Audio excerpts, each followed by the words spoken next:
स्वागत आहे माझ्या एका नवीन व्हिडिओमध्ये. मागच्या व्हिडिओमध्ये आपण इंट्रोडक्शन ऑफ वॅक्सिन पाहिलं, तर या व्हिडिओमध्ये वॅक्सिनचे टाईप कोणते आहेत ते आपण या व्हिडिओमध्ये डिस्कस करणार आहोत. तर चला आता माझा व्हिडिओ सुरुवात करूयात. तर सर्वात प्रथम live attenuated vaccine.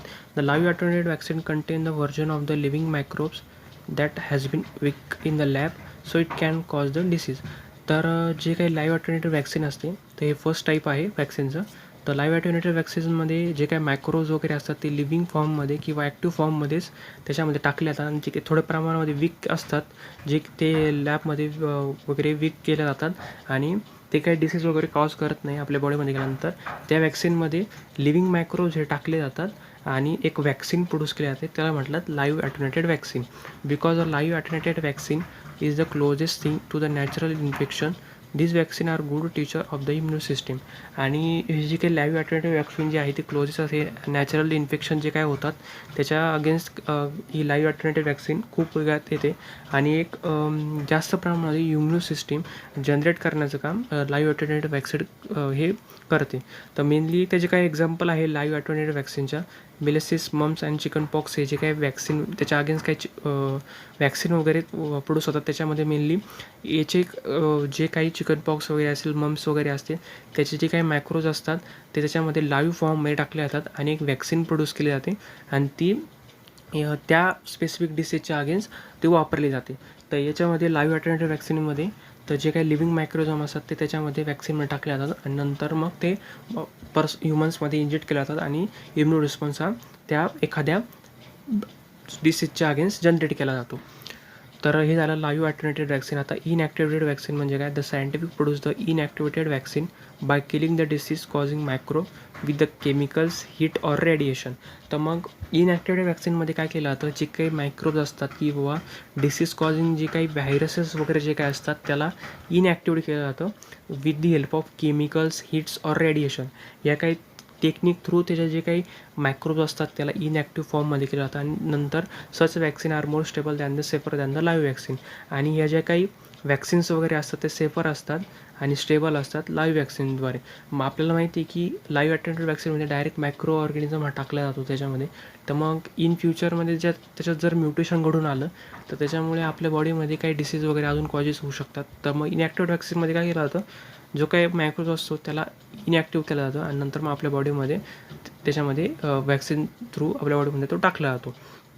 Because a dead microbes can mutate because back to disease. आणि ते मायक्रोब जे काय आहे तर डेड असल्यामुळे, इनॲक्टिव्ह असल्यामुळे ते पुढे जाऊन म्युटेशन घडवून आणणार नाही आणि एखादा डिसीज वगैरे स्टेज आपल्या बॉडीमध्ये घडवून आणणार नाही. Example virus against the influenza, polio, hepatitis A आणि रेबीज. हे जे काही व्हायरसेस आहे वॅक्सिन त्याच्या अगेन्स्ट वापरले जातात, त्याच्यामध्ये इनॲक्टिवेटेड वॅक्सिन हे मेनली यूज केलं जातं. तर मेनली याच्यामध्ये इनॲक्टिव्ह फॉर्म ऑफ मायक्रोज हे वॅक्सिनमध्ये टाकले जातात. तर आता sub united vaccine. Instead of the entire microbes, subunit vaccine include the only the antigen that best stimulate the immune system. आणि याच्यामध्ये पूर्ण मायक्रोब न टाकतात, त्याच्यातले जे अँटीजनचे काही सब युनिट पार्ट्स वगैरे वॅक्सिनमध्ये टाकले जातात आणि जे की इम्युन रिस्पॉन्सला जनरेट करण्यासाठी उपयोगात येतात.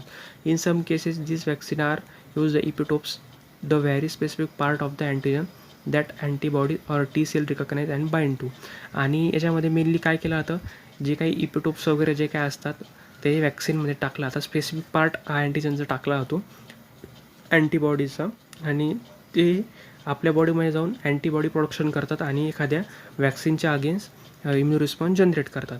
Because the sub unit vaccine contain the only the essential antigen and not all the other molecule that makeup the microbes. जे काय मायक्रोबमधलं जे काही अदर मॉलिक्युल्स वगैरे असतात ते न टाकता एखादा इसेन्शियल जो काही पार्ट असतो, सब युनिट असतात ते ह्या वॅक्सिनमध्ये टाकले जातात आणि नंतर मग ते एखाद्या बॅक्टेरियाच्या अगेन्स्ट किंवा पॅथोजनच्या अगेन्स्ट ते वॅक्सिन यूज केली जाते. तर मेनली त्याच्यात एक्झाम्पल आहे फ्लॉक इम्युनायझेशन, त्याच्या अगेन्स्ट हे मेनली सब युनिट वॅक्सिन ही यूज केली जाते.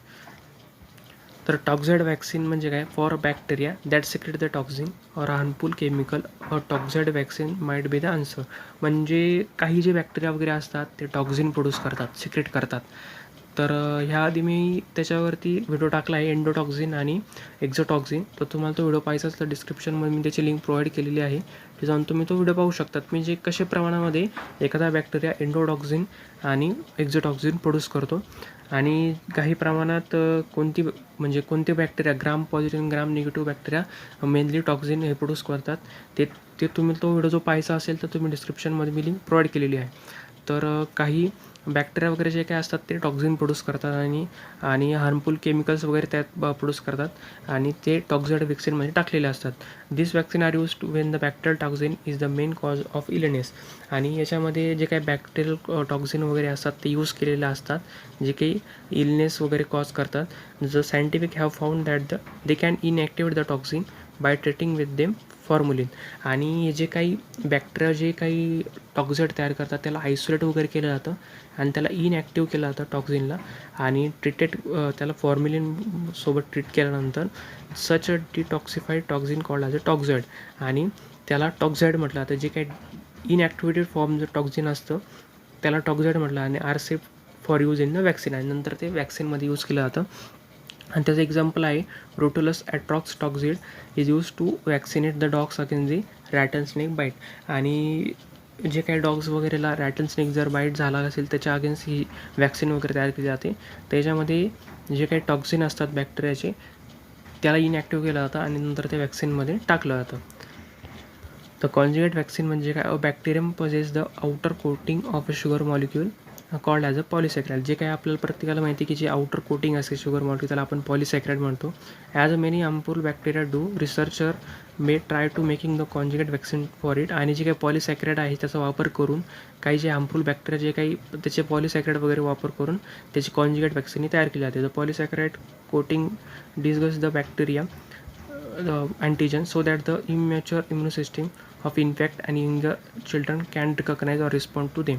आणि पॉलिसॅक्राइड हे जे काही कोटिंग वगैरे जे असतं बॅक्टेरियाचं ते अँटीजनचं तर नंतर मग ते काय वॅक्सिनमध्ये टाकलं जातं कॉन्जुगेट वॅक्सिनमध्ये. आणि हे काय व्हायरसच्या अगेन्स्ट त्याच्यामध्ये किंवा बॅक्टेरियाच्या अगेन्स्ट त्याचा इम्युन रिस्पॉन्स जनरेट करण्यासाठी आपल्याला यूज करता येतं. एक्झाम्पल आहे हिमोफिलिस इन्फ्लुएन्झी टाईप बी वॅक्सिन. त्याच्यामध्ये मेनली कॉन्जुगेट वॅक्सिनच्याद्वारे जे काय आहे ते वॅक्सिन इम्युन रिस्पॉन्स हा जनरेट केला जातो. DNA vaccine steel in the experimental stages. This vaccine show the great promises and सर्वल types of being tested in the human. तर मेनली DNA वॅक्सिनमध्ये जे काही ऑलरेडी जे DNA वगैरे असतो त्या अँटीजनचा वगैरे आहे त्याचा वापर केला जातो. आणि DNA vaccine take the immunization to new technological level. This vaccine dispense the both of the whole organism and its part and get right down to the essential microbe and genetic material. याच्यामध्ये mainly genetic material वगैरे जे काय असतं ते त्याच्यामध्ये टाकलं जातं आणि मेनली DNA किंवा RNA त्याच्यामध्ये टाकला जातो. एक्झाम्पल त्याचं आहे influenza viruses. Valence vaccine, the vaccine that works by stimulating an immune response against the two different antigens such as two different viruses or other microorganism. तर मेनली व्हॅलन्स वॅक्सिनमध्ये जे काही immuno response आहे तो 2 different अँटीजनच्या against stimulate केला जातो such as 2 different viruses or other micro organism. तर मग ह्या वॅक्सिनमध्ये तो 2 इम्युनो रिस्पॉन्स जनरेट करण्याची ताकद असते वेगवेगळ्या डिफरंट अँटीजनच्या against. For example Cervarix is a bivalent vaccine that helps to protect the body against the infection with the 2 different of a human papilloma virus. तर जी काही वॅक्सिन आहे ती बायव्हॅलंट वॅक्सिन आपण म्हणलं जातो व्हॅलन्स वॅक्सिनला to help the protect the body against the infection. म्हणजे वेगवेगळ्या डिफरंट 2 टाईप्स ऑफ डिफरंट अँटीजनच्या अगेन्स्ट आपण ही वॅक्सिन यूज करतो. The heterotypic vaccine, the vaccine that are a pathogen and other animal that either do cause the disease or cause the mild disease in the organism being treated. तर mainly heterotopic वॅक्सिनमध्ये जे काही pathogen वगैरे असतात ते vaccine that are pathogen or other animal that can either do cause a disease or cause a mild disease in the organism being treated. तर mainly जे ॲनिमल्समध्ये वगैरे जे हेट्रोटॉपिक वॅक्सिन वगैरे त्याच्यात दिली जाते जे काही माइल्ड डिसीज वगैरे कॉज वगैरे करतात. तर Jenner use of cowpox to protect the against the smallpox. तर मेनली जी फर्स्ट हेट्रोटॉपिक वॅक्सिन जी आहे ती काउपॉक्स वॅक्सिन होती ती प्रोटेक्ट द स्मॉल पॉक्सच्या अगेन्स्ट त्यांनी प्रोटेक्ट केलं होतं.